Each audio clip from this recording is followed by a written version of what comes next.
Now to investigators trying to figure out what led up to a mid-air collision north of the valley. 4 people were killed when 2 planes collided.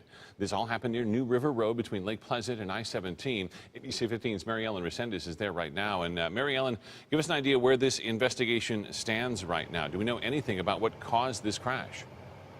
Steve, we're getting some new information in from Phoenix Police right now. They still don't have the cause of the crash, but they tell us they have identified at least 2 of the bodies. They are not releasing those names right now because they still have to notify the families. There are 2 bodies, though, they still have yet to identify, and they're working on those. We want to take you over to where the scene is right now. This is where those 2 planes fell out of the air and crashed to the ground after colliding in the air.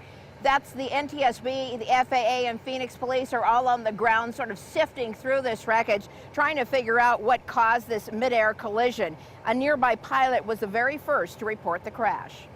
Several minutes afterwards, we started receiving multiple calls of individuals who also believed they had seen or observed 2 planes collide in midair.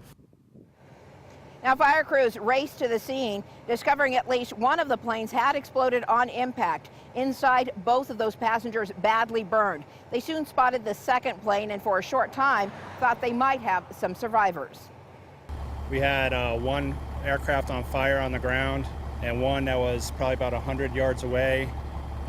Looked pretty good intact. Looked like someone actually landed the plane. Unfortunately, neither the passenger or the pilot in that plane had a pulse. It's likely those were the 2 bodies that were first identified. Of course, we don't know that for sure, but since that plane was still intact, it's likely those were those first 2 identified. Now, we're told by Phoenix Police that they still plan to be out here for several more hours, likely taking this investigation into the dark to figure out just what happened. Steve? Yeah, so many people wanting answers at this point. Thanks so much, Mary Ellen. Of course, we